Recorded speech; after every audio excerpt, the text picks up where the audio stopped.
U.S. operatives helping to destabilize Syria? And why is the United States government so intent on taking down Iran, in spite of the fact that Iran has not attacked any country since 1798? And what's next?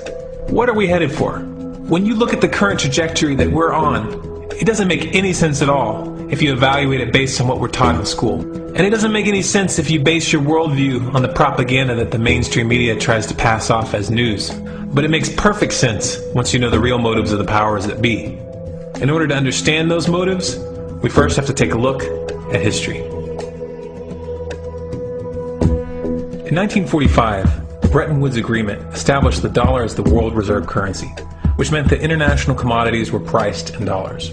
The agreement, which gave the United States a distinct financial advantage, was made under the condition that those dollars would remain redeemable for gold at a consistent rate of $35 per ounce. The United States promised not to print very much money, but this was on the honor system, because the Federal Reserve refused to allow any audits or supervision of its printing presses. In the years leading up to 1970, expenditures in the Vietnam War made it clear to many countries that the U.S. was printing far more money than it had in gold. And in response, they began to ask for their gold back. This, of course, set off a rapid decline in the value of the dollar. The situation climaxed in 1971 when France attempted to withdraw its gold and Nixon refused. On August 15th, he made the following announcement. I have directed the Secretary of the Treasury to take the action necessary to defend the dollar against the speculators. I have directed Secretary Connally to suspend temporarily the convertibility of the dollar into gold or other reserve assets, except in amounts and conditions determined to be in the interest of monetary stability and in the best interest of the United States. This was obviously not a temporary suspension, as he claimed, but rather a permanent default. And for the rest of the world who had entrusted the United States with their gold, it was outright theft. In 1973, President Nixon asked King Faisal of Saudi Arabia to accept only U.S. dollars as payment for oil and to invest any excess profits in U.S. Treasury bonds, notes, and bills. In return, Nixon offered military protection for Saudi oil fields. The same offer was extended to each of the world's key oil-producing countries, and by 1975, every member of OPEC had agreed to only sell their oil in U.S. dollars. The act of moving the dollar off of gold and tying it to foreign oil instantly forced every oil-importing country in the world to start maintaining a constant supply of Federal Reserve paper. And in order to get that paper, they would have to send real physical goods to America. This was the birth of the petrodollar. Paper went out, everything America needed came in, and the United States got very, very rich as a result. It was the largest financial con in recorded history.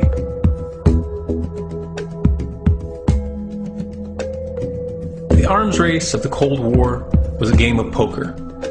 Military expenditures were the chips, and the U.S. had an endless supply of chips. With the petrodollar under its belt, it was able to raise the stakes higher and higher, outspending every other country on the planet, until eventually U.S. military expenditures surpassed that of all other nations in the world combined. The Soviet Union never had a chance. The collapse of the communist bloc in 1991 removed the last counterbalance to American military might. The United States was now an undisputed superpower with no rival.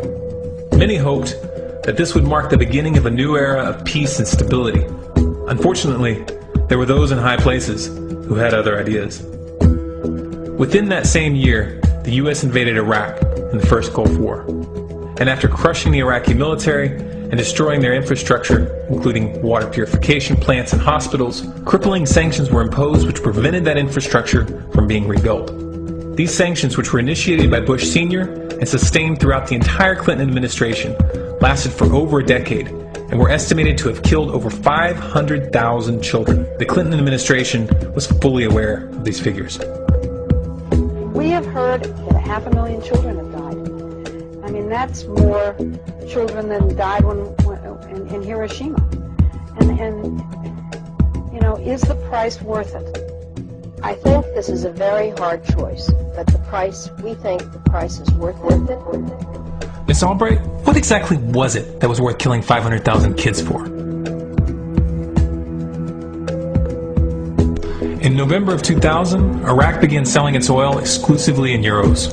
This was a direct attack on the dollar, and on U.S. financial dominance, and it wasn't going to be tolerated. In response, the U.S. government, with the assistance of the mainstream media, began to build up a massive propaganda campaign claiming that Iraq had weapons of mass destruction and was planning to use them. In 2003, the U.S. invaded, and once they had control of the country, oil sales were immediately switched back to dollars. This is particularly notable due to the fact that switching back to the dollar meant a 15 to 20% loss in revenue due to the euro's higher value. It doesn't make any sense at all unless you take the petrodollar into account. So I came back to see him a few weeks later, and by that time we were bombing in Afghanistan. I said, "Are we still going to war with Iraq?" And he said, "Oh, it's worse than that." He said, he reached over on his desk, he picked up a piece of paper, he said, I just got this down from upstairs, meaning the Secretary of Defense's office today, and he said, "This is a memo that describes how we're going to take out 7 countries in 5 years, starting with Iraq and then Syria, Lebanon, Libya, Somalia, Sudan, and finishing off Iran. Let's take a look at the events of the past decade and see if you see a pattern. In Libya, Gaddafi was in the process of organizing a bloc of African countries to create a gold-based currency called the dinar, which they intended to use to replace the dollar in that region. US and NATO forces helped destabilize and topple the Libyan government in 2011, and after taking control of the region, US armed rebels executed Gaddafi in cold blood and immediately set up the Libyan Central Bank. Iran has been actively campaigning to pull oil sales off of the dollar for some time now, and it has recently secured agreements to begin trading its oil in exchange for gold. In response, the US government, with mainstream media assistance, has been attempting to build international support for military strikes on the pretext of preventing Iran from building a nuclear weapon. In the meantime, they established sanctions which US officials openly admit are aimed at causing a collapse of the Iranian economy. Syria is Iran's closest ally, and they are bound by mutual defense agreements. The country is currently in the process of being destabilized with covert assistance from NATO, and though Russia and China have warned the United States not to get involved, the White House has made statements within the past month indicating that they are considering military intervention. It should be clear that military intervention in Syria and Iran isn't being considered. It's a foregone conclusion, just as it was in Iraq and Libya. The U.S. is actively working to create the context which gives them the diplomatic cover to do what they already have planned. The motive for these invasions and covert actions becomes clear when we look at them in their full context and connect the dots. Those who control the United States understand that even if a few countries begin to sell their oil in another currency, it will set off a chain reaction and the dollar will collapse. They understand that there is absolutely nothing else holding up the value of the dollar at this point, and so does the rest of the world. But rather than accepting the fact that the dollar is nearing the end of its lifespan, the powers that be have made a calculated gambit. They have decided to use the brute force of the US military to crush each and every resistant state in the Middle East and Africa. That in itself would be bad enough, but what you need to understand is that this is not going to end with Iran. China and Russia have stated publicly and on no uncertain terms that they will not tolerate an attack on Iran or Syria.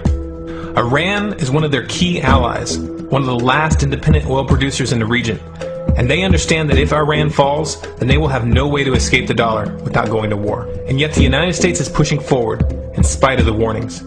What we are witnessing here is a trajectory that leads straight to the unthinkable. It's a trajectory that was mapped out years ago in full awareness of the human consequences. But who was it that put us on this course? What kind of psychopath is willing to intentionally set off a global conflict that will lead to millions of deaths just to protect the value of a paper currency? It obviously isn't the president. The decision to invade Libya, Syria, and Iran was made long before Obama had risen to the national spotlight. And yet, he's carrying out his duty just like the puppets that preceded him. So who is it that pulls the strings? Often the best answer to questions like this are found by asking another question. Qui bono? Who benefits? Obviously those who have the power to print the dollar out of thin air have the most to lose if the dollar were to fall. And since 1913, that power has been held by the Federal Reserve. The Federal Reserve is a private entity owned by a conglomerate of the most powerful banks in the world. And the men who control those banks are the ones who pull the strings. To them, this is just a game. Your life and the lives of those you love are just pawns on their chessboard. And like a spoiled 4-year-old who tips the board onto the floor when they start to lose, the powers that be are willing to start World War III to keep control of the global financial system. Remember that when these wars extend and accelerate. Remember that when your son or your neighbor's son comes back home in a flag-draped coffin. Remember that when they point the finger at the new boogeyman, because the madmen who are running this show will take this as far as you allow them to.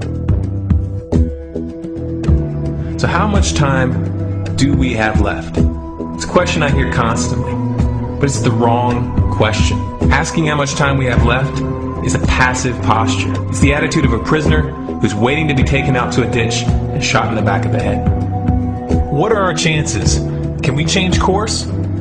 Also the wrong question. The odds don't matter anymore. If you understand what we're facing, then you have a moral responsibility to do everything in your power to alter the course that we're on, regardless of the odds. It's only when you stop basing your involvement on the chances of success that success actually becomes possible. To strip the ill-begotten power from the financial elites and to bring these criminal cartels to justice will require nothing less than a revolution. The government is not going to save us. The government is completely infiltrated and corrupt to the core. Looking to them for a solution at this point is utterly naive. There are 3 stages of revolution, and they are sequential. Stage 1 is already underway. Stage 1 is the ideological resistance. In this stage, we have to actively work to wake up as many people as possible about what is happening and the direction we're headed. All revolutions originate from a shift in the mindset of the population, and no other meaningful resistance is possible without it. Success in this stage of the game can be measured by the contagion of ideas. When an idea reaches critical mass, it begins to spread on its own and seeps into all levels of society. In order to achieve that contagion, we need more people in this fight. We need more people speaking out, making videos, writing articles, getting this information onto the national and international stage. And we especially need to reach the police and the military. Stage 2 is civil disobedience, also known as nonviolent resistance. In this stage, you put your money where your mouth is, or more accurately, you withhold your money and your obedience from the government, and you do everything in your power to bring the gears of the state to a halt. Practiced in mass, this method alone is often enough to bring a regime to its knees. However, if you fail at this stage, Stage 3 is inevitable. Stage 3 is direct physical resistance. Direct physical resistance is the last resort, and it should be avoided and delayed as long as possible. And it should only be invoked after all other options have been thoroughly exhausted. There are those who talk tough and claim that they will resist when the time comes. But what those people fail to realize is that if you are inactive during the first 2 stages and save your efforts for the last resistance, then you will fail. When the Nazis were moving door to door, dragging people out of their homes in Germany, that was the time to fight back physically. But due to the lack of ideological resistance and civil disobedience leading up to that moment, even an armed uprising would have likely failed at that point. An armed uprising can only succeed if the people have established an attitude of active resistance. And active resistance is only possible after their minds have broken free from the mainstream propaganda. If you want to fight back, it's now or never. You're not going to get another chance, and the stakes are far higher than they were in Nazi Germany.